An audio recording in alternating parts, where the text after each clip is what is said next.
Today we're diving headfirst into a topic that's probably crossed your mind as you wandered down a grocery aisle at some point: the complex world of food supply chains, and more specifically, how those supply chains could be facing some serious headwinds in the new year.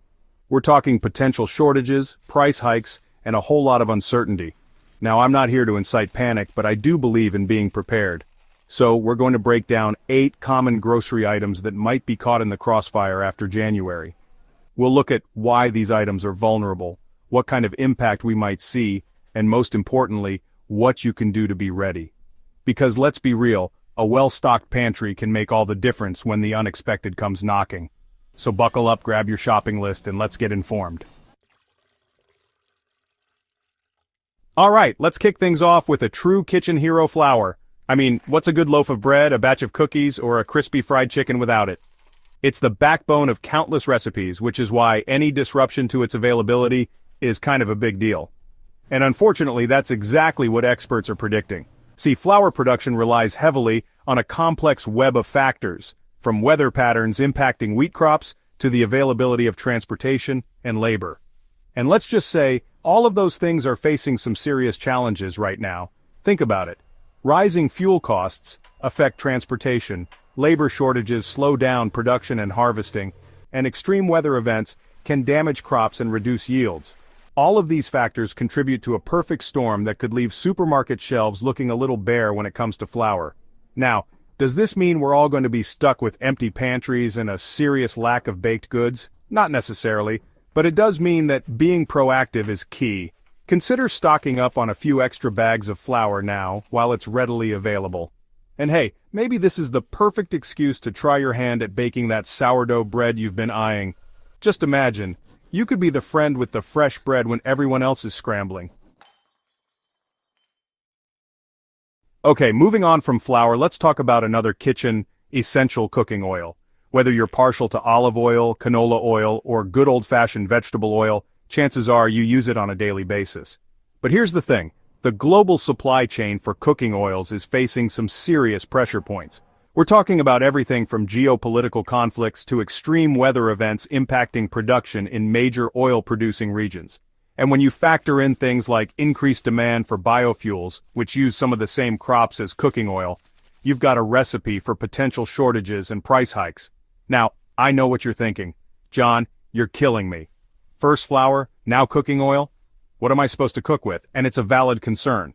But remember, knowledge is power.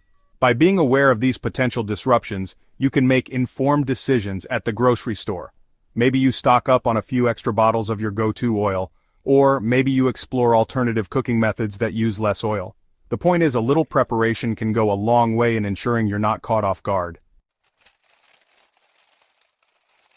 Alright, let's move on to a food group that's near and dear to my heart: beans and lentils. They're packed with protein, fiber, and all sorts of good-for-you nutrients. Plus, they're incredibly versatile and can be used in everything from soups and stews to salads and dips. But as amazing as beans and lentils are, they're not immune to the challenges facing the global food supply chain. Just like with flour and cooking oil, factors like extreme weather, transportation costs, and labor shortages can all impact the availability and affordability of these pantry staples. And here's the thing: beans and lentils have a relatively long shelf life, which means you can buy them now, and rest assured that they'll be good to go for months, even years, down the line. Think of it as an investment in your future self. Imagine months from now, when everyone else is scrambling for protein sources, you'll be sitting pretty with a pantry full of delicious and nutritious beans and lentils. You'll be the envy of the neighborhood, the bean-loving hero of your friend group. Okay, maybe that's a bit dramatic, but you get the point. Stock up on those beans. Let's face it, we live in a fast-paced world. Sometimes you just need a quick and easy protein source, and that's where canned protein comes in. Tuna, salmon, chicken, you name it. Canned protein is convenient, affordable, and has a pretty impressive shelf life. But here's the catch: as supply chains face increasing pressure, canned protein could become a hot commodity. Think about it. If fresh protein sources become more expensive or harder to come by, people are going to be looking for alternatives. And that's where those little cans of tuna and salmon come in. They're shelf-stable, relatively inexpensive, and can be incorporated into a wide range of meals. So what's the takeaway here? Well, it might not be a bad idea to stock up on a few extra cans of your favorite protein sources. And hey, while you're at it, why not get creative in the kitchen?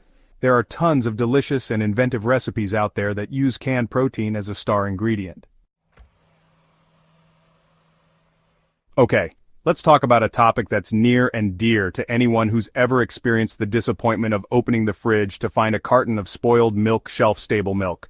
Whether you prefer almond milk, soy milk, oat milk, or good old-fashioned cow's milk in its shelf-stable form, there's something incredibly comforting about knowing you have a backup supply on hand. But here's the thing. As with many items on our list, shelf-stable milk isn't immune to the challenges facing the global supply chain. Production delays, transportation costs, and increased demand could all contribute to reduced availability and higher prices. And let's be real, no one wants to be stuck without their morning coffee creamer or their go-to ingredient for smoothies and baking. So, what's the solution? Well, it might be wise to stock up on a few extra cartons of your preferred shelf-stable milk while it's readily available. Trust me, your future self will thank you. Alright, let's talk about those bags of frozen peas, carrots, broccoli, and all the other veggie goodness that many of us rely on. They're convenient, affordable, and a great way to ensure you're getting your daily dose of vegetables. But here's the thing, the frozen food aisle isn't immune to the supply chain disruptions we've been discussing. In fact, it might be even more vulnerable. Think about it, frozen food requires a complex and energy-intensive process to get from the farm to your freezer. You've got harvesting, processing, freezing, transportation, all of which are being impacted by rising fuel costs, labor shortages, and transportation bottlenecks. So, what does this mean for you? Well, it might be a good idea to stock up on a few extra bags of your favorite frozen veggies while they're readily available. And hey, if you have the space, maybe this is the year you try your hand at growing some of your own vegetables. Let's be honest, for many cultures around the world, rice isn't just a food, it's a way of life, it's a staple ingredient in countless dishes, and for good reason, it's versatile, affordable, and incredibly satisfying. But here's the thing, the global rice supply chain is facing some serious headwinds. We're talking about everything from extreme weather events impacting rice-producing regions to rising fertilizer and transportation costs. And when you combine those factors with increased demand from growing populations, you've got a recipe for potential shortages and price hikes. Now, I'm not saying you need to start hoarding bags of rice like it's the end of the world, but it might be wise to stock up on a few extra pounds of your preferred variety while it's still readily available. After all, a well-stocked pantry is a happy pantry, and a happy pantry makes for a happy cook. Okay, let's wrap things up with something sweet sweeteners. Whether you're partial to sugar, honey, maple syrup, or agave nectar, a little bit of sweetness can go a long way in making life a little more enjoyable. But here's the thing. Just like with every other item on our list, the global supply chain for sweeteners is facing some challenges. For example, extreme weather events can impact honey production, while rising transportation costs can affect the price of all sweeteners. And let's be real, no one wants to imagine a world without a little bit of sweetness. So, what can you do? Well, it might be a good idea to stock up on a few extra bags of sugar, jars of honey, or bottles of maple syrup while they're readily available. And hey, maybe this is the perfect excuse to experiment with alternative sweeteners like dates, stevia, or monk fruit. Well, there you have it, folks. 8 common grocery items that could be impacted by supply chain disruptions in the coming months. Remember, the goal here isn't to cause panic, but to empower you to make informed decisions. Thanks for watching. Make sure to like, subscribe, and hit the bell icon to stay updated on more important topics. We rely on viewers like you to help us keep making these videos, and staying informed is more important than ever. Don't forget to share this video with your friends and family to help them prepare for the upcoming changes. After all, we're all in this together, and a little bit of preparation can go a long way.